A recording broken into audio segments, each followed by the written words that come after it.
Ela disse: Padre Fábio, eu tenho muita dificuldade de lidar com os problemas da vida. Muitas vezes eu os encaro como prejuízo e fico muito distante dessa perspectiva que vocês sempre apontam, que ele pode ser favorável ao meu crescimento. Sempre que sou emparedada pelo sofrimento, não me vem outra coisa senão a ideia de estar vivendo um prejuízo. Muitas pessoas certamente vivem o mesmo conflito com você. Eu, particularmente, também tenho isso. Em muitos momentos da minha vida, eu olho para aquilo que eu estou precisando enfrentar e não consigo ver uma perspectiva positiva daquilo que me, como você bem diz, do emparedamento que às vezes o sofrimento faz com a gente. Nem sempre a gente tem a sabedoria de perceber que aquele momento é favorável. Às vezes é só o tempo que vai nos revelando isso. Agora, a gente precisa ter naquela hora uma serenidade, uma postura, pelo menos, que possa favorecer o florescimento deste aprendizado. Na nossa vida, nós precisamos o tempo todo articular realidades que nós entendemos e outras que não. E o sofrimento será sempre um mistério para nós. De vez em quando a vida nos coloca numa situação e a gente não tem para onde ir e nós precisamos resolver aquele conflito ali, a gente precisa continuar em pé. Não dá para desistir, né? E às vezes esse posicionamento diante daquilo que nos ocorre, ele é difícil mesmo. Eu compreendo o que você está dizendo, porque experimento isso na minha vida. Diariamente preciso buscar sabedoria para eu dar conta de administrar as dificuldades que me acontecem. E agora, José, já ouviu esse poema? É um momento justamente em que esse personagem, criado por Drummond de Andrade, que na verdade é um pouco de cada um de nós, é colocado diante de uma situação que ele precisa administrar. Está aqui no livro. Ó. Existem algumas formas de sofrimento que parecem nos colocar diante de um beco sem saída. Essa dificuldade que às vezes a gente tem de perceber o que aquele sofrimento pode fazer comigo. Para onde eu posso ir depois dessa dor? Não há para onde fugir. É como se estivéssemos diante da própria vida nos perguntar: e agora? Quem não passou, né, por um momento assim? Que você só tem essa pergunta: e agora? O que eu faço com tudo isso? De vez em quando, o sofrimento faz isso com a gente. Você fica como que paralisado diante dos fatos. Digamos que você está passando pela perda de alguém. Aquela morte, num primeiro momento, nos paralisa. E a vida faz essa pergunta: e agora? Como é que você vai continuar sem ele? Como é que você vai administrar a vida sem ele? Pois é, aqui no poema e na nossa vida, o agora já está aqui. E é preciso reagir. Não há para onde fugir. Já experimentei isso na carne. E creio que você também já tenha experimentado. Por vezes a dor nos coloca em caminhos estreitos. Ela nos tira as ilusões, porque é crua como a carne que nos prende aos ossos. Por isso pode nos fazer crescer quando administrado do jeito certo. Nas histórias das mães que perderam filhos, diante de agoras semelhantes, as reações podem ser muito diferentes. Minha mãe também sofreu o golpe. Viveu o inferno de ter que sepultar uma filha, alterando assim a ordem natural da vida, cuja regra deveria ser os pais jamais sepultarem os filhos. E diante de um fato tão cruel, a pergunta da vida foi feita à minha mãe. A pergunta da vida foi feita a muitas mulheres e a muitas pessoas que perderam seus entes queridos. Que às vezes é assim, minha gente. Na hora do sofrimento nós queremos fugir dele. Mas se a gente observa o movimento com sabedoria, não há outro lugar senão estar nele mesmo. É a melhor maneira de curá-lo. É a melhor maneira que você tem de enfrentar o sofrimento, é percebendo-o em toda a sua totalidade. Talvez seja por isso que você não esteja conseguindo compreendê-lo como uma oportunidade de crescimento e você só o interpreta como um prejuízo, porque você não entrou no coração dele. Você só esbarrou nas aparências do sofrimento. E quando a gente fica só nas aparências do sofrimento, ele soará sempre como um prejuízo para nós. Só quem entra no coração dele é que vai descobrir a lição que ele pode nos dar. Volto a dizer, somos superficiais demais. Somos superficiais nas nossas alegrias, somos superficiais nos nossos sofrimentos. As estradas que eram tantas foram reduzidas. Isso acontece no sofrimento. Parece que você não vê outras estradas, só vê aquela. O sofrimento retira tudo aquilo que parecia ser amplo antes dele chegar. É preciso escolher o que faremos. Não temos mais tudo o que tínhamos. A vida estabeleceu um novo quadro. E agora? Diante do sofrimento não temos o direito de dormir. É preciso velar, buscar o caminho fácil das fugas. E sim, o mais exigente, o mais tenebroso, o mais cruel, o que nos leva a nós mesmos. Recordo-me que depois de ter recebido a notícia da minha irmã, a minha mãe não quis tomar nenhum medicamento que a deixasse mais calma. Ela me dizia, olhando nos meus olhos, a gente tem que viver tudo, não tem, meu filho? Não podemos fugir de nada, não é mesmo? Deus está comigo, Ele vai me dar força. E assim aconteceu. Em nenhum momento ouvi uma blasfêmia saindo da boca daquela mulher. O choro silencioso, fundo, em nenhum momento cedeu lugar aos gritos de desespero. É justamente essa dureza que precisa cair por terra. Sofrimento é uma experiência de humanização. Ao perder todo o contexto de suas possibilidades, não lhe resta muita coisa a não ser o destino de sua humanidade. A dureza o priva até mesmo da solução mais fácil, a mais covarde. Minha mãe, naquele momento, ela estava imersa na realidade dela. E desde criança ela aprendeu a sofrer com as perdas. Ela nunca enxergou, marido Carmo, como um prejuízo. A minha mãe sempre teve facilidade de abrir a caixa do sofrimento, sabe? Como se fosse um presente, e descobrir o que estava dentro dela. Porque desde menina, a vida perguntava para ela, e agora, Ana?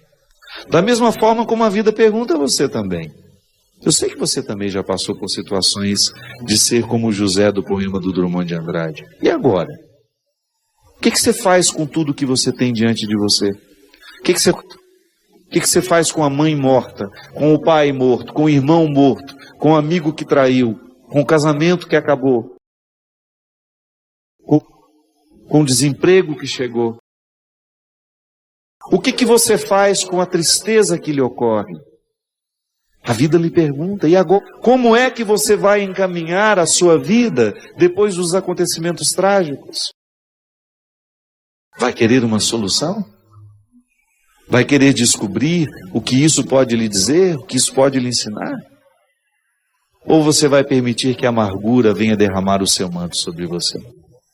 Porque é assim, quando nós não temos a coragem de abrir a caixa do sofrimento e aprender com tudo aquilo que está ali dentro, ele pode se tornar amargura em nós. Aí a amargura paralisa, não deixa ir adiante. Não deixa a gente crescer. E por isso que é tão interessante, e tão nobre da nossa parte, olhar nos olhos de todas as realidades, contemplá-las, da mesma maneira, com a mesma profundidade com que Nossa Senhora fazia, e procurar aprender com elas. Não se desespere diante daquilo que a vida está lhe oferecendo. Antes do desespero, faça a pergunta certa. E agora? O que você pode fazer daquilo que a vida lhe fez? E agora? O que você pode aprender com essa traição? O que você pode aprender com essa morte? Ah, padre, é tão difícil, eu sei. Não é fácil para ninguém. Mas você pode ter certeza que todas as pessoas, as mais interessantes que eu encontrei na minha vida, elas souberam lidar bem com a pergunta da vida. E agora? Elas não se entregaram. Elas não permitiram que o rancor, que a amargura viesse depositar o seu manto sobre elas. Elas quiseram aprender. Às vezes a gente só precisa fazer esse movimento. Ter coragem de escutar o que o sofrimento está tentando nos dizer. Antes do desespero, antes de achar que não tem solução, ouse perguntar ao seu sofrimento o que ele pode lhe trazer de bom. Eu espero, desejo, do fundo do meu coração, que Deus lhe ajude a conviver com ele. Que Deus lhe ajude a conviver com a sua dor, com o seu desconforto. E que a partir desse desconforto, você se torne uma pessoa melhor. Porque sim, o sofrimento tem o poder de nos educar, de nos fortalecer, de nos tornar maiores. Derrame sobre você, sobre o seu sofrimento, sobre a sua dor, a bênção e a proteção do céu, do Deus Todo-Poderoso, Pai, Filho e Espírito Santo. Amém. Até a semana que vem, se Deus quiser.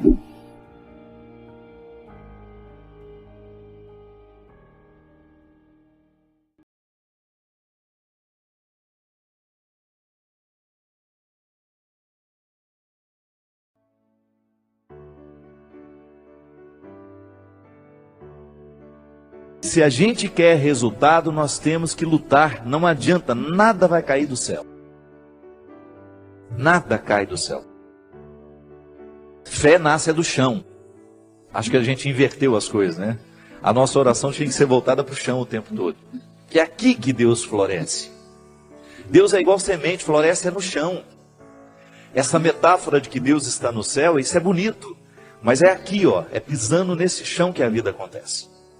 A força que Deus me dá, a força que Deus lhe dá, é para que a gente consiga plantar o jardim. Ninguém prometeu que nossa vida seria um jardim de flores, mas Deus prometeu a força para a gente plantar. Eu estou aqui, graças a Deus, cheio de saúde, tenho o meu esforço nessa história, tem, mas é dom de Deus em mim. Eu faço a minha força. Quer passar no vestibular? Estuda. Não tem essa história, ô padre, reza para mim. Não vou rezar não. Se você não estudar, minha oração não serve para nada neste momento. Se você não estudar, você não adianta ficar sentado, ajoelhado diante do Santíssimo, com o livro na cabeça. Ô Senhor, me ajuda a passar no vestibular. Faça primeiro a sua tarefa, depois você tem o direito de esperar pelo dom. É aquilo que a gente fala, sempre. Nós só temos o direito de esperar pelo impossível, depois que fizermos tudo o que nos foi possível. Agora tem um outro detalhe. Ela está dizendo aqui, padre, tudo é muito difícil. Pode ser que você esteja prestando atenção demais no que é difícil. Aí tudo fica mais difícil ainda. Gente, a vida sempre será determinada a partir do que a gente presta atenção. Se você tem diante de você um problema, você tem duas possibilidades. Ou você enxerga o problema, ou você já enxerga a solução. Tem gente que só enxerga o problema. Aí dificilmente encontra a solução, porque fixa os olhos no problema e aí não tem olhos para encontrar a solução. E aí depende de como nós interpretamos a vida. Tem gente que adora a dificuldade, tem gente que adora problema. E acaba se tornando uma fonte de problemas, porque não está disposto para soluções. Tem gente que não sabe viver sem um problema. No meu livro que eu vou lançar tem uma personagem interessante, que ela é ficcionada nas doenças, ela adora ter doença. O sonho da vida dela é ter um plano de saúde. A alegria dela é receber um exame em que ela está precária. A alegria dela é contar as doenças, a dor de cabeça que não passa, é a pedra na vesícula. Tem gente que gosta disso, tem gente que presta atenção só no que é ruim. Mas não pode ser assim, minha gente. Esse espírito pessimista só nos faz ver o lado negativo das coisas. Pelo amor de Deus. Você tem que ser um pouco mais otimista. Você precisa prestar atenção um pouco mais nas coisas que são boas. Outro dia eu recebi um e-mail muito interessante. Dizem que tinham duas crianças brincando no gelo e de repente o lugar em que uma delas estava quebrou e ela caiu e ficou presa ali dentro. E a outra criança, num ímpeto de salvar aquela outra que estava ali dentro, quase morrendo já congelada, retirou o seu patins e começou a quebrar aquela outra parte lateral para que desse espaço para retirar o amiguinho que estava ali dentro. E com muito esforço aquela criança conseguiu. Milagrosamente, ela buscou uma força tão grande dentro dela que ela conseguiu, mesmo não tendo força suficiente para isso, ela conseguiu quebrar aquele gelo com o patins. E quando chegou o adulto, né, que viu a situação, não acreditou. E foram chegando outras pessoas, até que uma delas falou assim: como é que esse menino conseguiu quebrar esse gelo e retirar a outra criança que estava aí dentro? Aí o outro falou assim: é porque nenhum de nós estávamos aqui para dizer que ele não conseguia. E é interessante. Quando nós estamos diante de uma situação difícil, é muito natural que outras pessoas, tomadas por um espírito de porco, venham dizer: você não vai conseguir isso não vai dar certo não. Não é? E sempre tem um assim: eu não falei? Não sei não, estou achando que esse negócio vai dar certo não. Sempre tem um espírito de porco pronto para jogar uma frase destrutiva, que vai desanimar. Mas não. Se a gente não presta atenção nesses discursos, nós vamos extrair coragem dentro de nós de um jeito que a gente não sabia que tinha. Então, minha filha, às vezes, tudo está tão difícil. Não, não é bem assim. É que nós olhamos tudo de maneira difícil. Não é que tudo está difícil, é que nós olhamos tudo de maneira difícil. Não pode ser assim. Nós precisamos ser um pouco mais otimistas. Dificuldade existe na vida de todo mundo. Elas estão por toda parte. Agora, a maneira como nós encaramos essas dificuldades é que vai fazer a diferença. São 5.000 pessoas para 5 vagas. Não fique preocupada, viu? 90% destes 5.000 que estão tentando essa vaga não estudou do jeito que você estudou. Se você verdadeiramente se prepara para as coisas, você já elimina boa parte dos concorrentes, porque a maioria é mais ou menos. A maioria está vivendo mais ou menos. A maioria está fazendo mais ou menos. São poucas as pessoas que verdadeiramente estão tomando a vida com responsabilidade do jeito que ela precisa. São poucos os jovens que na fase de 16, 17 anos estão levando o colégio a sério. São poucos os universitários que hoje estão cursando a faculdade com a disciplina que a profissão vai exigir um dia. São poucos os profissionais que verdadeiramente estarão bem preparados para nos atender nos seus consultórios de advocacia, nos seus consultórios dentários, nos seus consultórios médicos, porque são poucos os que verdadeiramente estão fazendo o que devem fazer. Estou sendo pessimista? Não. É só você olhar para o jeito como estão vivendo os nossos universitários, a maneira como eles estão se preparando para a futura profissão. E eu sempre digo, quer ser um bom profissional, estude bem o que você está estudando. Porque você não tem o direito de ser mais ou menos. Não tem. A maior preocupação minha que eu tenho como padre, minha gente, é a qualidade dos nossos padres nos dias de hoje. Você que é padre sabe muito bem o quanto que você é exigido nos dias de hoje. Você precisa ser um homem de sabedoria. Você precisa ser um homem que estabeleça uma ponte com a cultura, com a sociedade. Não dá para você evangelizar do mesmo jeito que evangelizavam há 20 anos atrás. Não dá. Nós precisamos correr atrás da qualidade. Ninguém está fora disso. Você aí na sua área, você precisa correr atrás da sua qualidade. Você que é médico, você que é dentista, você sabe o quanto você precisa se aperfeiçoar para você continuar de pé no mundo de hoje. Hoje nós estamos no tempo da competência e não é problema. Isso tem que nos motivar para a gente querer, reconhecendo, ainda que seja um mínimo dentro de nós. Nós merecemos cuidar desse mínimo, chegar a aperfeiçoar cada vez mais esse processo, aumentar cada vez mais as nossas possibilidades. E aí na hora que a gente esbarra na nossa fragilidade, a gente tem que aprender com ela. Ela não tem que nos desanimar. Mas muito mais que a qualidade profissional, antes dela, é a nossa qualidade humana. Muito mais que um bom médico, você precisa antes ser um bom pai, ser um bom filho, ser um bom irmão. É isso que faz verdadeiramente a felicidade vir acomodar-se dentro de você. Não adianta você se realizar na sua profissão se você não se realiza como pessoa. E é disso que hoje nós estamos falando. É desse aperfeiçoamento humano. E na faculdade da vida a gente aprende o tempo todo. Não tem nenhum professor a nos ensinar a ser pai, a nos ensinar a ser irmão, não.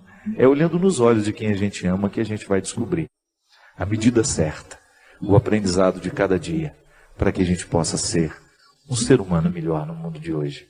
Chega de gente ruim, chega de gente incompetente como pessoa, chega de assassinos, chega de ladrões, chega de mentirosos. Vamos dar qualidade a esse mundo, a começar por você. Não importa de como você tenha vivido até o dia de hoje. A palavra de Deus para nós é sempre otimista. Deus continua vendo valores em você. Deus continua acreditando que o seu coração pode ser melhor. Deus continua acreditando que aí, nesse coração muitas vezes marcado pelos fracassos, existe uma vitória a que você pode chegar. Basta você não desistir. Se tem alguma coisa me preocupando, a primeira coisa, o que eu posso fazer para diminuir essa preocupação? Existe alguma coisa de concreto que eu possa fazer? Então, tá. Você tem uma dor, uma traição. Você já foi lá no traidor devolver o lixo dele? Será que você tem alguma coisa engasgada, qualquer coisa que você precisa resolver dentro do seu coração, jogar fora, através de palavras, um choro, sei lá? Alguma atitude sua que possa diminuir essa sensação de desconforto? A gente precisa fazer. É a mesma coisa a preocupação. Quando algo me preocupa e eu descubro naquela preocupação o que eu posso fazer para diminuir o efeito dessa preocupação na minha vida e faço, então eu começo a resolver, abrir as portas para que esse passado comece a passar. Não é?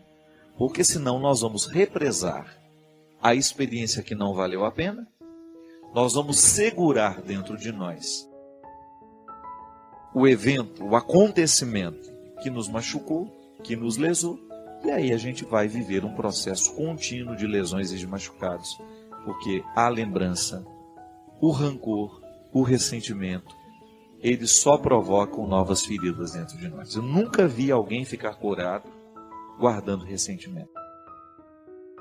O que é o ressentimento? Ressentir é sentir várias vezes. É como se você pegasse uma gilete e ficasse passando ela em cima do mesmo lugar da pele. Nunca vai cicatrizar. E o corte vai ficando pior. Porque você vai lesando a pele, vai lesando, vai lesando, vai lesando, vai lesando. Você vai perdendo a oportunidade de viver a cicatrização. Não é assim? Você já observou que quando começa a cicatrizar, dá uma coceirinha? Não é assim? A cicatrização provoca uma sensação de coceira, né? Dentro de nós é a mesma coisa. Pode observar, existem muitas situações afetivas que às vezes nós estamos começando a nos recuperar dela. Aí você tem aquela sensação, de vez em quando, de querer retomar, de que são as coceirinhas da cura. Segura isso daí. Consiga manter sob controle os seus ódios. Consiga manter sob controle os seus ressentimentos. Consiga manter sob controle as suas carências. E aí você começa a viver o processo da libertação das consequências negativas que aquele fato lhe provocou. É a vida. Todo mundo é machucado. Eu não tenho como criar uma redoma para mim, você não tem como criar uma para você. Então, de vez em quando, as pessoas vão nos ferir com as palavras, as pessoas vão nos ferir com as atitudes. Agora, você não pode permitir que a palavra que fere e a atitude que fere venha provocar ferimentos no seu ser e venham demorar demais, ficar dentro de você, se estender mais que o tempo que ela deveria ficar. Atingir o seu ser, foi no profundo da sua vida, foi no profundo do seu coração, já começa a dar um jeito de cicatrizar isso. Porque a partir do momento que você tem uma ferida no ser, você corre o risco de infeccionar tudo. Nos afetos, isso funciona desse jeito, né? De vez em quando alguma coisa vem, machuca o nosso coração, a gente perde a disposição para tudo. Perde disposição para estudos, perde a disposição para o trabalho. Por quê? Aquilo tem um impacto, ele afeta a gente. Agora, o tempo que vai durar aquilo que lhe afeta precisa ser administrado por você. Afinal, é o seu ser que está em jogo, né? E de repente você começa a fazer tudo errado porque o ser está machucado. Então há sempre uma feridinha aí no ser que precisa ser cuidado. Minha gente, esse é um exercício de todo dia, tá vendo? Viver a experiência de ser com Jesus é a gente viver o tempo todo, administrar dentro de nós essas curas que nós precisamos viver para que a gente fique parecido com Jesus. Eu quero ser parecido com Ele. Mas para ser parecido com Ele, eu preciso curar no meu ser muitas coisas que estão erradas. Eu preciso, de vez em quando, visitar os meus passados, né? O meu passado, para compreender o presente. Por que às vezes eu sou arrogante? Será que em algum momento da minha vida eu fui humilhado demais? E porque fui humilhado demais, tenho dificuldade de administrar os momentos em que alguém me contesta?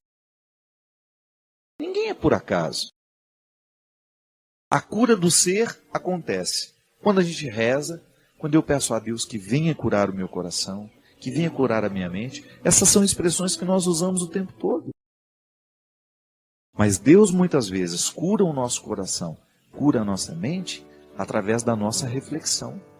Quando você começa a colocar em ordem os seus sentimentos desordenados, quando você começa a retomar a harmonia que às vezes a vida e os acontecimentos retiram. E é isso que eu desejo para você.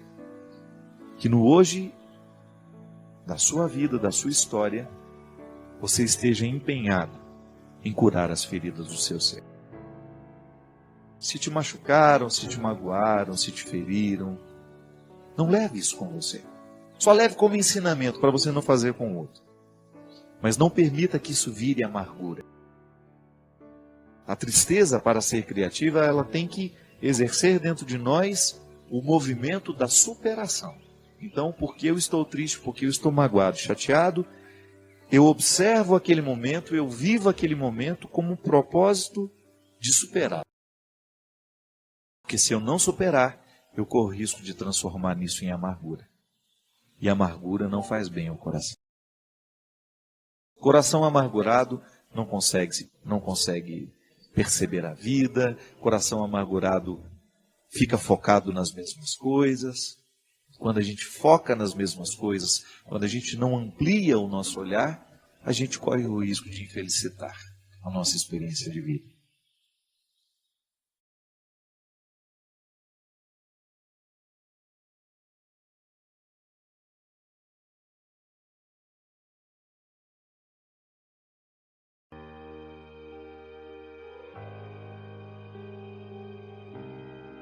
Eu não só li, como meditei o provérbio de cada dia refletido com Aziza. Então, é uma oportunidade que você tem de fazer bem a sua alma. Toda vez que eu compro um livro, e eu compro um livro toda semana, aliás, eu preciso revelar esse vício aqui. Sou cadastrado num site aí que eu compro 30, 40 livros por semana. Estou aproveitando as promoções. Estou renovando a minha biblioteca, porque eu gosto de estudar. Então, toda vez que eu me compro um livro, mais precioso que o mais fino ouro é o meu fruto. Toda mulher tem uma graça explícita, uma marca única, que não se distingue somente por ter uma beleza ímpar e atraente, pois é evidente o quão sobrenaturalmente confiável e chamada à confiança é a mulher. E Deus, em seu gesto de dar à mulher o cuidado e a corresponsabilidade da perpetuação da vida, disse tudo. E é algo grandioso demais. Deus confia na mulher. Deus nasceu de uma mulher. Como não seria honrada essa criatura tão amada? Não se nasce mulher, mas torna-se uma. A mulher que confia em Deus cada vez mais. Coragem, mulheres. Coragem, mulheres. Bonito, coragem, mulheres. Coragem. Bonito. Coincidentemente, dia 8. Será que dia 8 de março você fala das mulheres também, não? Não sei, quer olhar aí? Vamos ver. Não me lembro. 8 de março. Que ia muito mais pelo provérbio do que pelo dia festivo, mas dá uma Entendi. olhada. simples. Não é não. Quer ler? Vamos ver. Se fosse complicadas... Não fale assim, Tô por brincando. favor. Tô brincando. Não quis perder a piada. Não acho isso, não. Leia, Joyce Aliás, de Março, vamos ver. eu acho que a mulher é infinitamente superior em tudo, de verdade. Eu tenho essa convicção desde muito pequeno. Por quê? Porque observando as mulheres da minha vida, É. como elas tiveram, assim, uma determinação, uma coragem, uma superioridade mesmo humana. E não é no sentido de ser melhor, é de ser mais preparada. Eu acho que nós somos todos muito bons. O ser humano, ele tem tudo para dar certo. Mas eu acho que a mulher, o sentir da mulher é um pouco mais profundo do que o nosso. Então vocês acabam atingindo uma maturidade bem antes de nós. Então às vezes a gente perde muito tempo nas nossas imaturidades e vocês já chegaram aos lugares que nós já poderíamos ter chegado se desfrutássemos dessas mesmas sensibilidades que vocês. Acho que é o dom da maternidade em tudo, né? De dar a vida a todas as coisas antes mesmo. Não sei, acho que é uma graça. Uma graça. Eu não sei se eu fico muito no pensamento desta moeda, talvez, de ser melhor ou pior, chega antes ou chega primeiro. Eu só sei que é muito bom ser mulher e carregar essa sensibilidade, carregar essa visão diante da vida, carregar o dom de promover vida, de promover nos mínimos detalhes, não só do gerar fisicamente a vida, mas gerar vida em tudo. Vida nas relações, vida nos silêncios, vida nas palavras. A mulher sabe chamar no cantinho, queria conversar com você um pouquinho, nem um pouquinho. Né? A mulher sabe, ela é mesmo uma renda muito delicada e sabe fazer-se renda e sabe construir a renda também, né? Com toda a sua sutileza. É mais fácil chorar com você. Então isso para mim é um indicativo de que existe algo diferente.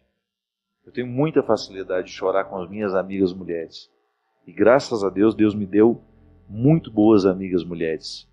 Você sabe disso, você faz parte do meu grupo de pessoas próximas, pessoas que frequentam a minha casa, que sabem da minha intimidade. E quando eu olho para este grupo, eu vejo que acho que 80% é mulher. Essas pessoas que estabeleceram comigo uma conexão. Eu tenho a Bia no Rio de Janeiro. Lembrei dela agora. A Bia é um ser humano que incrível. Me acessa. Não que o Antônio, o marido dela, não tenha. Não, é porque começou com ela. Se eu não tivesse tido a intimidade com ela, eu não teria ganhado o grande presente que é a amizade do Antônio, que é o esposo dela. Eu tenho a Cidinha Zarzur, que é uma mulher que tem uma importância imensa na minha vida. Tem a Tânia, tem a Tânia Rosana. Preta tá aqui, a Rô. Sou dirigido por duas mulheres, a Dani está lá na escondidinha. Essa queridíssima que está aqui do meu lado. E dizendo quanto tempo falta, que às vezes ela anda com a plaquinha de 5 minutos, eu só vejo quando já acabaram os 5 minutos. Me ajudando a fazer o programa. 50, né? A Bia, minha querida Bia, está aqui comigo. Tenho a Cris, de Belo Horizonte, que você também conhece. A outra Tânia, de Belo Horizonte. Aqui a casa da Rosana, onde nós estamos, aqui em Campos do Jordão. Ainda hoje, mais cedo, a Rosana estava comigo o dia todo, eu dizendo para ela que eu tenho nela uma irmã. Ela é mesmo. Ela é uma. E eu sinto uma facilidade. A Teca, pelo amor de Deus, não posso nem pensar em esquecer linda, a Teca. Que eu amo. A Teca, que coisa mais linda, que coisa mais querida na minha vida. Você foi abençoado com mulheres especiais. Muito especiais, muito especiais. Abençoado, protegido. Eu sei que algumas aí que ficam muito preocupadas, fiquem ciumadas. Ai, meu Deus. Você sabe que tem pessoas que têm implicância, às vezes, das mulheres que são próximas a mim, né? Por puro ciúme. Vocês não fazem ideia de como essas mulheres me fazem bem, de como essas mulheres me levam a Deus. Aliás, a Ziza que está aqui, se vocês soubessem o quanto essa menina me aproxima de Deus, vocês teriam muito respeito para dizer qualquer coisa dela na relação comigo. Eu sei que algumas pessoas maldosas já disseram coisas horríveis e já até alimentaram sentimentos muito diabólicos em relação a você. E eu não tenho coragem de dizer isso aqui para todos me ouvirem, porque é uma forma que eu tenho de fazer justiça. O que é sagrado na minha vida será sempre sagrado e defendido por mim. A minha amizade com a Aziza é muito sagrada. Eu nunca na minha história, olha que nós já dormimos no mesmo quarto, lembra? Era seminarista, eu e você e Maninho, nós amontoávamos na casa da Grazi, que também é uma mulher especial na minha vida. Nós dormíamos ali, às vezes, uma semana na época das gravações dos nossos discos. Nunca quem na ficava minha no colchão vida, do chão e no colchão da nunca cama. na minha vida houve um olhar desrespeitoso da Aziza para mim. Então, dobremos as nossas línguas quando a gente se sentir no direito de entrar no território sagrado do outro e ficar blasfemando contra aquilo que é puro, sabe? Porque o diabólico se utiliza de nós assim. Não consegue enxergar a pureza que existe em nós, porque em nós está repleto de maldade. Então eu não admito isso não. Foi até bom a oportunidade de dizer isso, porque para a gente ficar mais livre, né? Eu me sinto muito feliz de todas as mulheres que Deus colocou na minha história. E tenho, assim, uma liberdade muito grande de abraçá-las mesmo. Adriana, Celina. Vocês tiveram uma importância tão grande na minha vida, na minha musicalidade. E essas pessoas não sabem disso. Que não dá tempo também, não deu tempo de conviver, de entender, de estar junto. Eu sempre costumo, de verdade, assim, quando alguém me calunia de alguma maneira, assim, acho que a resposta mais nobre que uma mulher pode dar é o silêncio. É o mais poderoso, é imbatível. É imbatível. O silêncio, ele é ajustador. Um silêncio leva a gente para longe. Mesmo se verdade. A gente se esconde. O silêncio tem o poder imbatível, de resolver os conflitos, né? E ele dá tempo. O tempo ele é o pai da verdade e o silêncio é a força.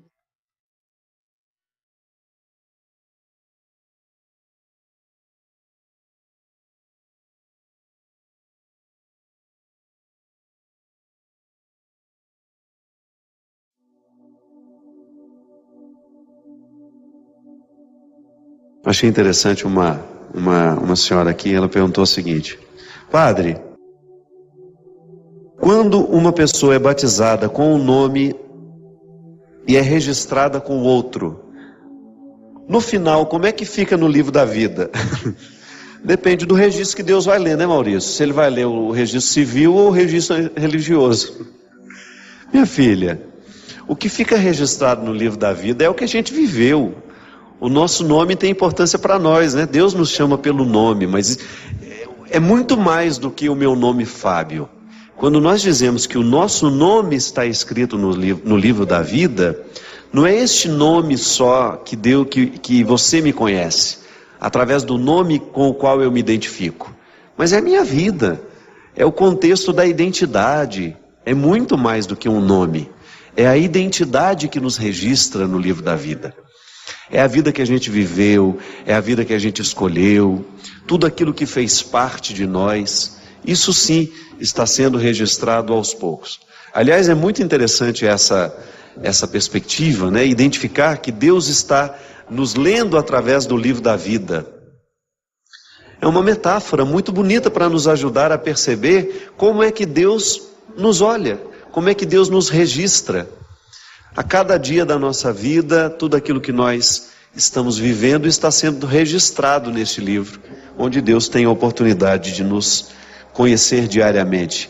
Mas é apenas um simbolismo, não fique preocupada com isso não. A minha irmã também foi batizada com um nome e registrada com outro.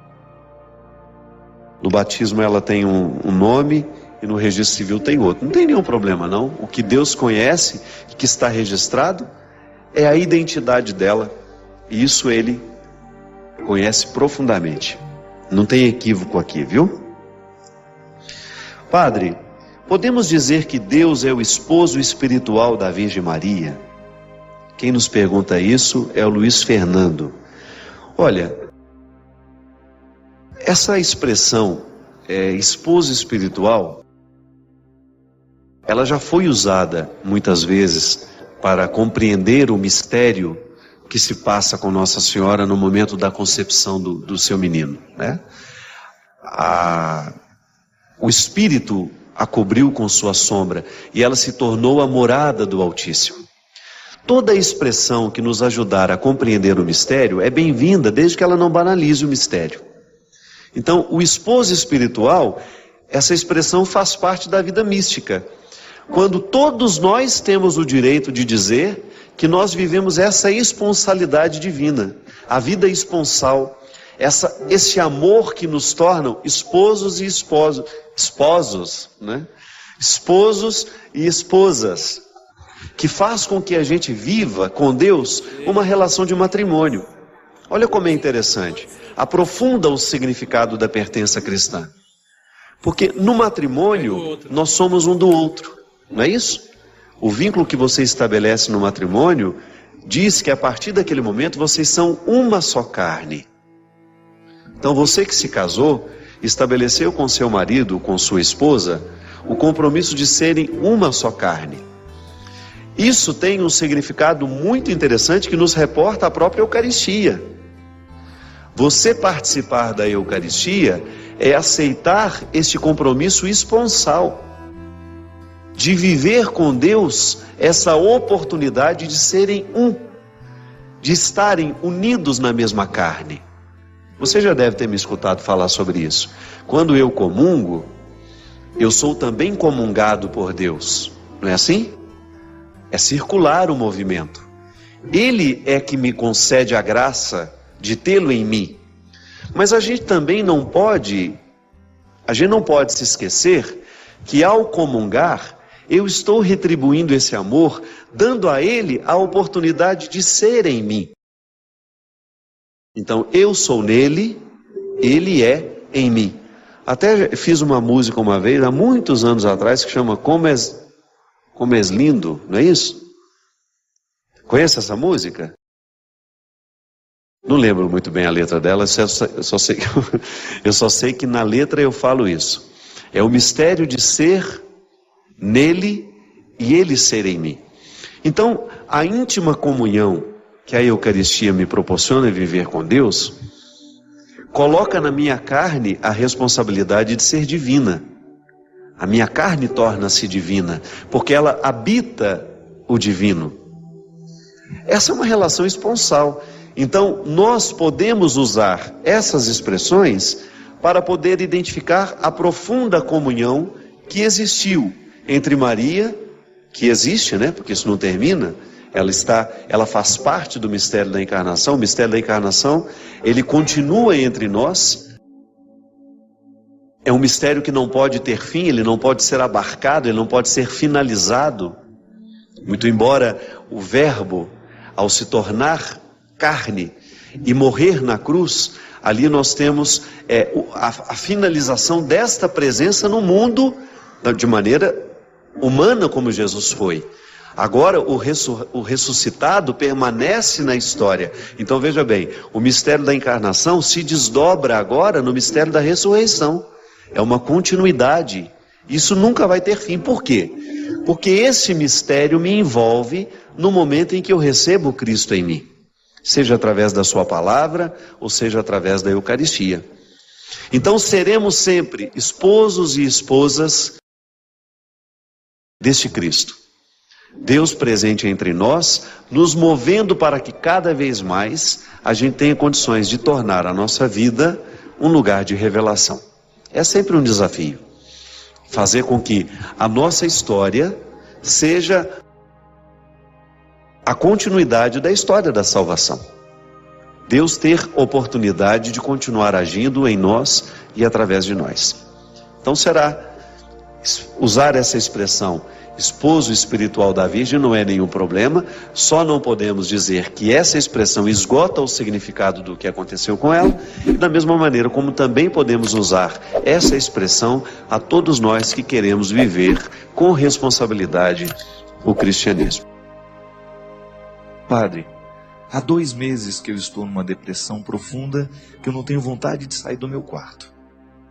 E eu perguntei: minha filha, mas qual a razão de tanta dor, de tanto sofrimento? Qual a razão de você se trancar dentro do seu quarto? E ela me disse assim: é que nós descobrimos, padre, que o meu pai, ele tem poucos meses de vida.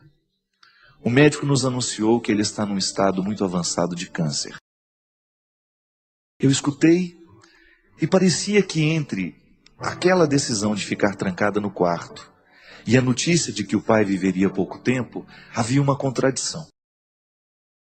Aí eu perguntei para ela com muita coragem, sem medo de estar desrespeitando o sofrimento dela, sem medo de desconsiderar a depressão que ela estava vivendo, sem medo de desconsiderar aquilo que para ela era doloroso naquela hora. E eu perguntei, minha filha, você fica sabendo que seu pai tem apenas alguns meses de vida e você escolhe passar esses meses deprimida? Você prefere passar esses poucos meses que o seu pai tem trancada dentro do seu quarto? Será que você não está fazendo o jogo contrário? Você não tem como modificar esse fato. Se eu pudesse, eu retiraria o câncer do corpo do seu pai. Eu também não posso. Mas você pode tirar o câncer de você.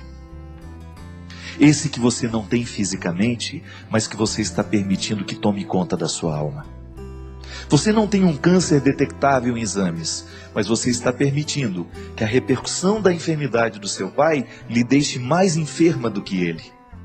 Será que você não pensa na possibilidade de viver bem esses últimos tempos ao lado de seu pai, sendo a melhor filha do mundo?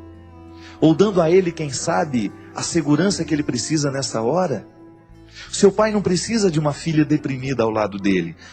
Seu pai está precisando de uma filha que o ajude a enfrentar o sofrimento. A mim parece, no mínimo, o egoísmo de sua parte, fechar-se no seu quarto, esquecer do sofrimento da família e acrescentar um a mais. É hora de reagir.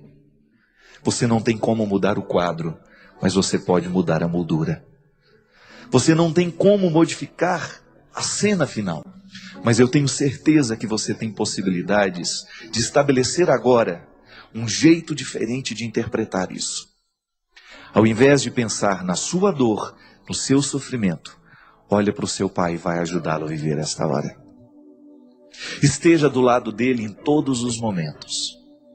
E vá viver, vá viajar, vá levar o seu pai para ver o que ele gosta, vá levar o seu pai à medida das possibilidades dele para estar com as pessoas que ele ama. Tire mais tempo da sua vida para estar do lado dele e ao invés de ficar trancada dentro do seu quarto, lamentando de maneira antecipada a morte do seu pai, vá celebrar a vida que ainda resta. Ao invés de ficar antecipando o velório do seu pai, a tristeza que será, que vai vir, que vai ser inevitável, ao invés de ficar antecipando toda essa tragédia, vá descobrir um significado para a vida nesta hora. Ela me olhou assustada, mas parece que acordou. E depois me deu notícias de que aquele susto, de que aquela palavra despertou dentro dela a responsabilidade. Eu tenho poucos dias ao lado do meu pai. Eu vou vivê-los com qualidade. Talvez, minha gente, o que falte para nós seja esse choque. Para que nós possamos também descobrir que diante das dificuldades que nós temos, algumas reações ainda são possíveis. O grande problema é quando diante das dificuldades nós não reagimos. Muitas vezes os problemas nos paralisam e a gente não toma nenhuma iniciativa para resolvê-los. A gente se tranca nos quartos, a gente se tranca na estrofe triste, assim como o poeta coloca na música a tristeza de uma estrofe, uma decepção tão presente nessa estrofe. Eu não tenho amigos, eu estou decepcionado, eu não tenho aonde ir. São frases que justificam qualquer porta trancada. E é fácil a gente se trancar no quarto. É fácil a gente fechar a porta para as soluções. Sabe por quê? Porque enfrentar o desafio das soluções requer esforço de todos nós. Trancar a porta não. Fechar-se no egoísmo e dizer eu não estou aqui para ninguém é muito fácil. Agora você abrir a porta, enfrentar a doença do pai, enfrentar o fim, enfrentar as situações que virão de tudo isso, isso dá trabalho. E eu sei que na possibilidade de fecharmos a porta, será muito mais fácil fechar. Nós vamos nos apoiar nesta fechadura e vamos nos esquecer do resto. Mas e aí? Depois que morre, depois que termina. Eu sempre digo, minha gente, que a nossa vida, ela é sempre qualificada a partir de 2 sentimentos muito comuns dentro de nós. Ou nós temos saudades boas do que a gente viveu, ou nós temos remorsos. São nessas 2 vielas que nós vamos, que nós moramos, que nós construímos as nossas casas. Vielas são caminhos estreitos, pois eu digo para você, são caminhos estreitos mesmo.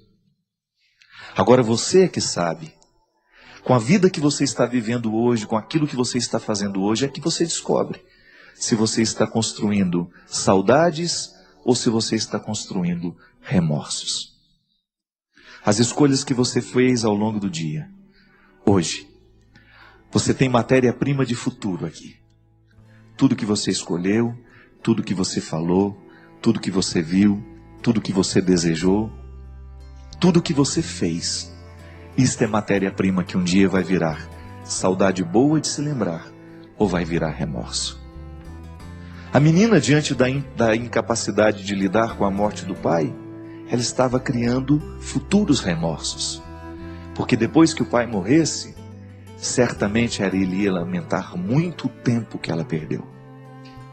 Ela ia perder oportunidades preciosas de estar ao lado dele. Coisas que depois da morte você não tem mais como. Só na eternidade. Mas essa eternidade demora para chegar, porque a nossa vida aqui, nós não sabemos quanto tempo nós vamos ter.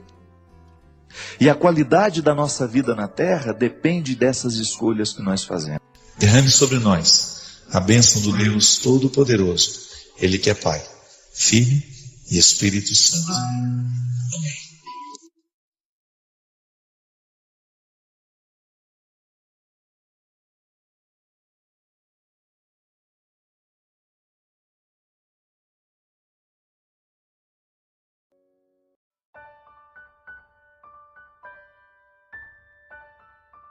Padre, sou católica, estou viúva há 9 anos, meu esposo faleceu em um acidente, temos 2 filhos, e meu esposo sempre foi extremamente preocupado com os filhos. E sempre que algo ruim, algum problema está para acontecer com eles, tenho sonhado muito com meu esposo. E no sonho ele me diz que os meus filhos estão precisando de mim. E essa situação tem me incomodado muito. Gostaria de saber o que o senhor pensa sobre isso. A gente precisa tomar uma distância, às vezes, quando o assunto é o sonho que a gente tem com quem já morreu, os recados que nós recebemos dessas pessoas, né? Mesmo porque a nossa fé cristã não nos permite, dentro do contexto do que a gente apreende, do que nós sabemos, do que a igreja nos ensina, nós vivemos a comunhão com os santos. Então todos aqueles que já morreram participam desta comunhão. Mas a igreja não acredita nesta comunicação com os mortos. Nós respeitamos os que creem dessa maneira. Então nós temos uma maneira de interpretar, muitas vezes, isso que nós chamamos um recado do outro para nós através de sonhos. A ciência já evoluiu muito para compreender os sonhos. Nós já temos um arsenal bastante interessante para a gente poder fazer uma análise do porquê que nós sonhamos, o porquê que as realidades vêm a nós através dos sonhos, que são nada mais, nada menos que revelações do inconsciente. O que a psicologia nos ensina? Que quando nós dormimos, o nosso inconsciente torna-se mais ativo, ele começa a trazer para fora aquilo que nós conscientemente não conseguimos dizer e nem experimentar. Então, muitas vezes, o sonho é uma voz do inconsciente nos dizendo aquilo que nós muitas vezes já nos dizemos também. A senhora, por exemplo, sabe que o pai era extremamente preocupado com os filhos. Então é natural que a senhora tenha sonhos em que ele se mostre preocupado. São registros que a senhora tem. A senhora assimilou o marido como um homem que sempre se preocupou com os filhos. Essa foi a experiência, e que bonita experiência a senhora teve, de um marido que sempre foi muito presente na vida dos filhos. Eu não sei qual é o nível de envolvimento que a senhora tem com esses filhos, mas pode ser que em algum momento da sua vida a senhora tenha assimilado isso. Ele se preocupa mais do que eu. Então agora, com ele ausente, é uma maneira que a senhora tem de dizer à senhora o que a senhora mesmo gostaria de ouvir. Volto a dizer, a gente respeita os que creem diferente, os que acreditam nessa comunicação. Mas como nós não acreditamos, a gente também pode compreender estes sonhos como sinais que nos ajudam a pensar a nossa postura. O que a gente não pode é permitir que eles determinem a nossa realidade. Então, porque eu sonhei, digamos que o meu pai tenha falecido num momento de muito sofrimento, e de vez em quando esses sonhos me ocorrem do meu pai em agonia, como muitas vezes, como isso aconteceu comigo. Estou falando uma coisa que realmente se deu comigo. Meu pai morreu e eu vi meu pai morrendo. Meu pai ele morreu de uma embolia pulmonar, uma insuficiência respiratória horrível. E eu estava ao lado. Então a agonia do meu pai ficou muito marcada em mim. E é claro que aquele registro de ver o meu pai falecendo naquela agonia ficou registrado em mim durante muitos anos. Então, de vez em quando, eu tinha sonhos que o meu pai estava agoniado, triste, apavorado com a morte. Então, se eu quisesse fazer uma leitura diferente dessa que eu estou fazendo, eu poderia dizer, o meu pai não está num bom lugar na eternidade, ele está padecendo, está assim, está assim. Tudo bem, rezar por aqueles que já morreram é uma coisa. Agora, a gente ficar criando situações para a gente poder... É como se a gente ficasse minando a paz da gente, não é verdade? Porque o que eu posso alterar na realidade do meu pai? Mas infelizmente, porque eu tenho registros daquela morte que ficaram no meu inconsciente, quando eu durmo, enquanto eu estou acordado, eu posso até controlar, não vou pensar nisso agora. Vou substituir aquela imagem ruim da morte do meu pai por lembranças boas ao longo da vida dele. E faço isso, porque o meu consciente é uma ferramenta que me ajuda. O consciente, essa realidade que eu estou agora, eu estou consciente do meu momento. Então eu tenho todos os recursos dessa consciência. Vou pensar com sensatez, vou pensar com racionalidade, vou colocar isso, os mortos não voltam, os mortos não poderão me fazer nada aqui agora, igual ter medo de quem já morreu, né? Você racionaliza o medo. Por que eu tenho medo se eu sei que eles não podem voltar e me fazer algum mal? Então essa é a minha convicção, pode não ser a sua. Eu estou falando para aqueles que acreditam igual a mim. Eu não acredito que um morto possa me dizer alguma coisa. Agora, eu acredito que toda a memória do morto em mim possa me dizer. Por quê? Porque isso é um registro inconsciente. O outro não morre totalmente, ele fica dentro de nós através das lembranças, da saudade, do amor que a gente ama. Então, no momento que eu durmo, eu perco esse controle. Eu costumo até dizer que de madrugada eu perco 70% da minha inteligência. Porque às vezes eu acordo e eu penso cada bobagem, cada absurdo, que eu, ao longo do meu dia, eu não penso. Por quê? Parece que eu estou numa fragilidade, né? Que à noite, à madrugada ali eu acordei e naquele momento não consigo tomar o sono novamente. Então parece que ali naquele momento existe uma janela dentro da minha inteligência que me faz pensar absurdos, bobagens. Então a gente fica dimensionando os problemas, eles ficam muito maiores do que são. De madrugada os problemas ficam muito maiores do que são. É impressionante. É por isso que a gente precisa administrar bem esses momentos. Então tudo bem. Quando eu durmo, eu perco esse controle. Então o meu inconsciente joga para fora tudo aquilo que está armazenado nele. Então as memórias que eu tenho do meu pai, falecendo naquela agonia, retornam. E às vezes só o tempo vai corrigindo isso de nós, Dona Maria. Então fica tranquila. Peça a Deus para que o inconsciente da senhora jogue tudo para fora, tudo aquilo que ficou mal resolvido, né, ou bem resolvido, que a gente guarda tudo, para que aos poucos essa presença do marido na vida da senhora se torne natural, se torne uma saudade bonita, que não vá provocar mais esses desconfortos. E eu sei exatamente o que a senhora está falando, porque eu vivi muito isso na minha vida, com a morte do meu pai e também depois com a morte da minha irmã. Então a gente perdeu alguém que é muito próximo a nós, esses registros ficam. Eu estou enfrentando isso agora com a morte da Cleo. De vez em quando tenho sonhos bonitos com ela, mas de vez em quando tenho sonhos horríveis. Naquela triste experiência que eu tive de estar também no último dia de vida dela, de vê-la agonizando e de depois estar lá, naquele IML, reconhecendo o corpo dela. Claro que isso é traumático para a gente. É uma pessoa que você ama. É uma pessoa que até então cuidou de você, que foi sua amiga, que foi sua irmã, que foi sua mãe. A gente não sabe o que o outro se torna para nós no momento que a gente ama. Fica grande dentro de nós. Então hoje eu tenho também, muitas vezes, acordado no meio da noite com pesadelos horríveis com a Cleo. Mas eu tenho consciência de que não é a Cleo me dando recados, sabe? Porque eu creio na generosidade divina, eu creio no amor divino que já acolheu a Cleo. Eu creio mesmo na profunda misericórdia de Deus. Olhando para a vida que ela viveu, para a mulher que ela foi, eu não tenho dúvida de que ela já está na eternidade desfrutando o que há de melhor.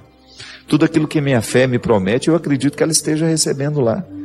Então eu racionalizo e penso, isso é um registro meu, não é dela em mim, não é ela querendo falar isso para mim, não, sou eu que tenho aqui agora que administrar esse luto com todo o peso dessas lembranças, porque o nosso erro está em a gente pensar que o outro é que está dizendo aquilo para a gente.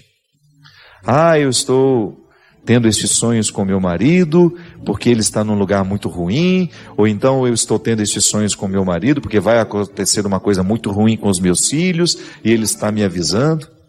Coisas ruins aos nossos filhos acontecem mesmo quando ninguém nos avisa. E que pretensão é essa de que a gente pode impedir muitas vezes a vida de acontecer? Que garantia nós temos de que estaremos vivos na semana que vem? É uma pretensão boba. O que a gente precisa fazer é diariamente rezar e pedir a Deus para que Ele nos ajude, Ele nos esclareça, para que a gente tenha sabedoria de tomar as melhores decisões. As decisões que nos trarão saúde, que nos trarão vida, que nos livrarão dos perigos. Isso sim a gente precisa pedir. Então, o sonho, ele é um registro que me pertence. Não é o outro que está me dando recado através dos sonhos. Volto a dizer, você tem o direito de pensar diferente de mim. Você tem o direito de crer diferente de mim. É assim que eu creio. Essa é a perspectiva que o cristianismo me dá, o catolicismo de maneira especial. O catolicismo me diz isso. Eu estou lhe dizendo o que a igreja nos ensina. Que os sonhos, em consonância com a ciência, são registros do inconsciente. São recados que o nosso inconsciente nos manda. Aí tudo bem, você pode dar uma dimensão mística a esse sonho, mas jamais pode permitir que ele seja uma determinação daquele que morreu sobre a sua vida. Então o outro não tem essa possibilidade de fazer isso. Eu acredito que quando nós começamos a investigar de maneira humana os nossos fenômenos, a gente tende a resolver melhor as coisas. Tenho muito receio quando questões humanas são tratadas de maneira sobrenatural, sendo elas tão naturais em nós. Será sempre um perigo tratar questões humanas de maneira sobrenatural. Por quê? Porque a gente abre mão dos recursos humanos que são favoráveis a nós, inclusive a ciência, a psicologia, nos ajudando a compreender o significado dos sonhos na nossa vida. Senão a gente vira meio bruxo, né?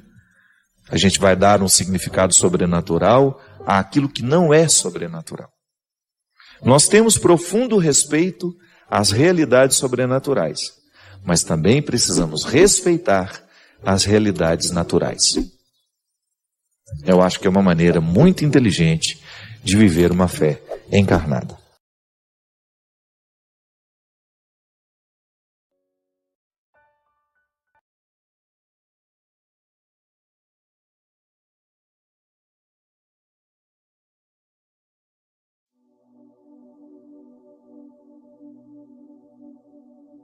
Então, o cuidado do outro, até quando ele me oferece o conhecimento. Um médico virtuoso não precisa ser cristão. Se ele já for virtuoso, já é confiável. Agora, se ele é cristão, já está na mesma perspectiva que nós, comungamos da mesma fé, falamos a mesma língua, mas basta ele ser virtuoso. Basta ser ele um amigo da humanidade, um amigo do conhecimento, da verdade, da justiça, da honestidade. Em tempos de eleições, né? Ser religioso não é garantia de nada. Pode muito bem ser um pastor, ser um padre, ser um membro da igreja e ficar usando do contexto religioso para se eleger e lá nos bastidores da política ser um desonesto, buscar os próprios interesses. Precisa ser virtuoso, ponto final. Precisa ser um amante das virtudes, um amante da justiça, um amigo da verdade. E naturalmente nós vamos ter os benefícios daquela virtude, daquele ser humano virtuoso. Amigo fiel é poderosa proteção. Quem o encontrou, encontrou um tesouro. Ao amigo fiel não há nada que se compare, pois nada equivale ao bem que ele é. Amigo fiel é bálsamo de vida. Os que temem o Senhor vão encontrá-lo. Quem teme o Senhor orienta bem sua amizade. Como ele é, tal será o Senhor. E assim, vamos buscando um cristianismo muito real, muito concreto. Sim, eu quero ser cristão. Então eu olho para os meus relacionamentos e eu vou descobrir o quanto desse cristianismo que eu tanto admiro, eu já sou capaz de praticar. Nós vamos para um rápido intervalo e a gente volta já já com o programa Direção Espiritual.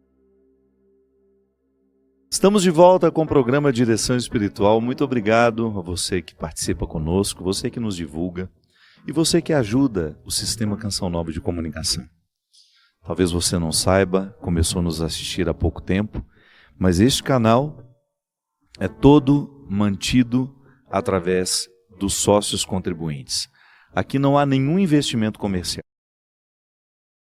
Você pode observar que as únicas propagandas que estão neste canal são justamente de produtos de evangelização.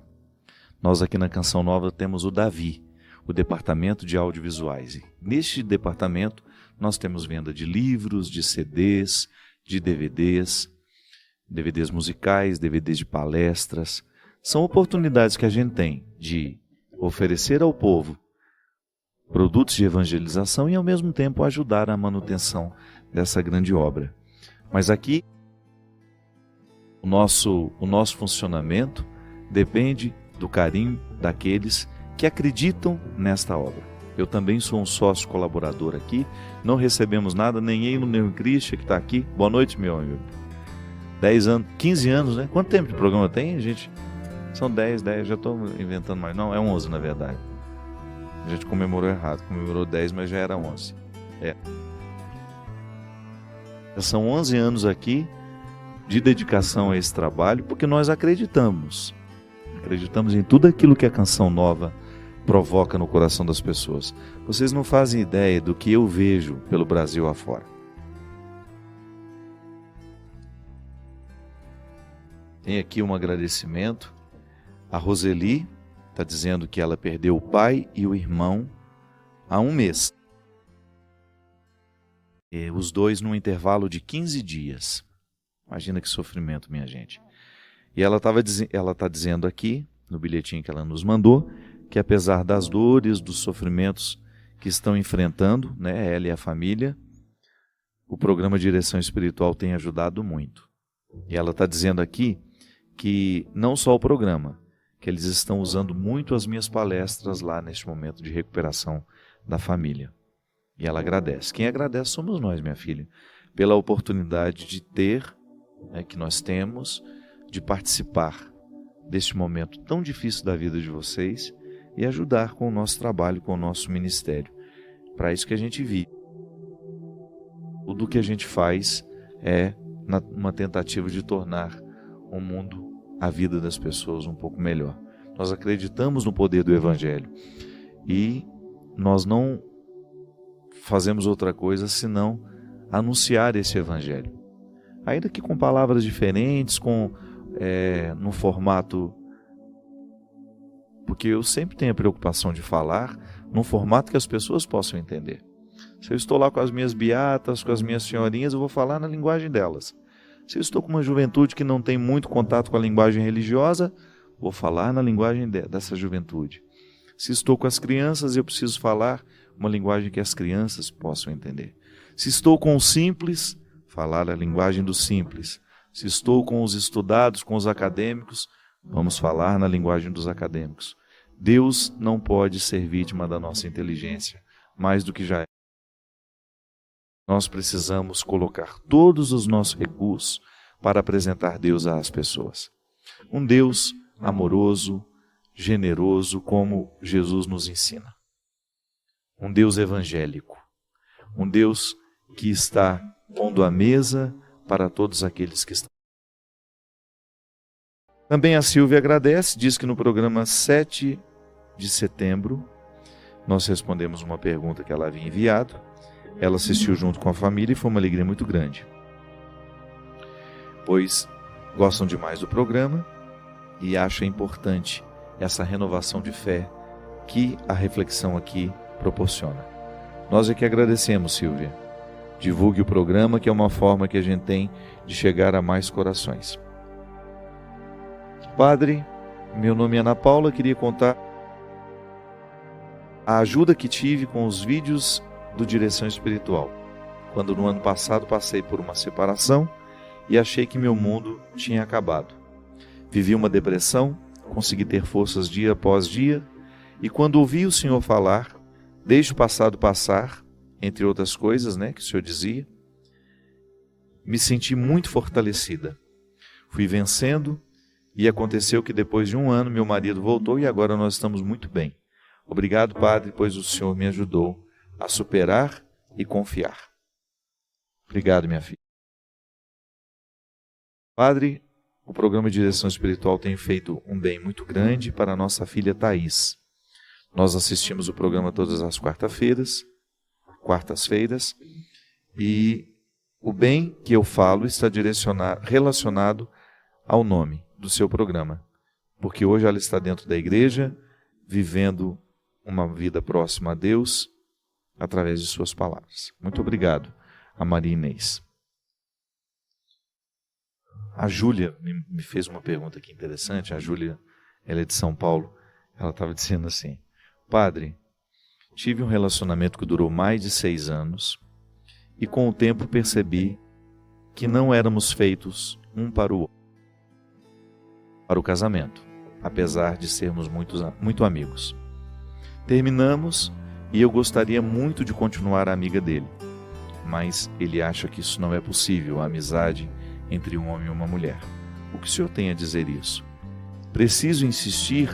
Acha que devo insistir para continuar sendo amiga dele? Pois sei que a proximidade com ele me faz muito bem, mas sinto que ele não pensa da mesma forma. Júlia, minha filha, a amizade entre um homem e uma mulher, sim, sempre é possível, mas isso vai depender da maneira como o outro interpretou o término do relacionamento. É claro que na sua cabeça as questões já estão esclarecidas. Você gosta do resultado entre você e ele, mas gosta de maneira fraterna, não é um gostar que vai além da fraternidade. Isso acontece, Um casal pode se dar muito bem, pode ser muito amigo, companheiro, mas não existe aquele elan, aquele vínculo, poderia dizer assim, aquele vínculo que passe pelo desejo sexual, pela atração física, que é absolutamente necessário para o casamento. Você não pode desconsiderar isso. pode ser que na cabeça dele seja difícil ser seu amigo, né? Ser um amigo seu, porque ele ainda não resolveu esse conflito. Pode ser que ele te deseje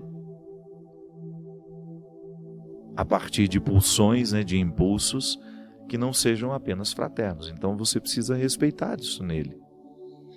E às vezes a continuidade de uma amizade depois do namoro terminado, ela fica difícil por isso. Nem sempre as partes sentem da mesma forma. Nem sempre nós temos o mesmo ponto de vista. Imagina, será sempre assim. O encontro de duas pessoas vai provocar duas percepções. É tão interessante isso, né? O que eu gosto no outro é aquilo que sobra do nosso encontro. É o que nós provocamos quando nós estamos juntos. A amizade, ela funciona assim. Eu gosto do que provocamos quando estamos juntos. E é tão fácil de perceber, porque quando você está com uma determinada pessoa, você provoca com ela. Martin Buber dizia que é uma outra terceira pessoa, com existência própria, né? O encontro entre duas gera de maneira espiritual, de maneira não material, claro, mas muito perceptível por essa pessoa que a gente se apaixona, ou por essa pessoa que a gente tem implicância, antipatia. É o que sobra do nosso encontro. Agora, de repente, se chega uma terceira pessoa, já modifica, né? Naturalmente somos modificados quando existe uma terceira pessoa no meio de nós, porque já não somos apenas aquilo que somos quando estamos a dois. Você, quando você está com um filho, sozinho com ele, gera uma terceira pessoa, vocês dois. Se o marido chega, já modificou o resultado deste encontro. Então, por isso que às vezes é tão difícil, depois que um namoro deixa de ser namoro, ele continuar sendo amizade. Porque vai depender muito da maneira como nós interpretamos essa terceira pessoa que nasce do nosso encontro.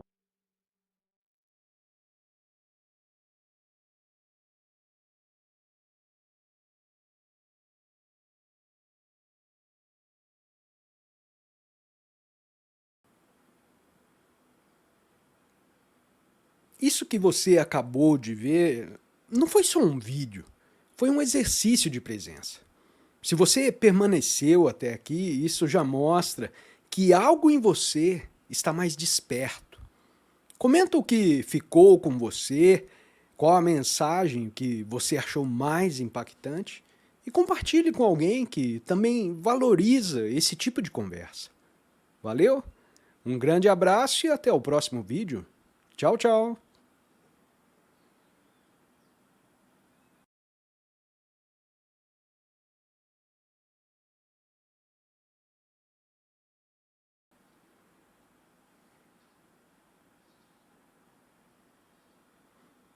Estamos encerrando aqui o vídeo de hoje, mas o que foi dito pode continuar reverberando em você.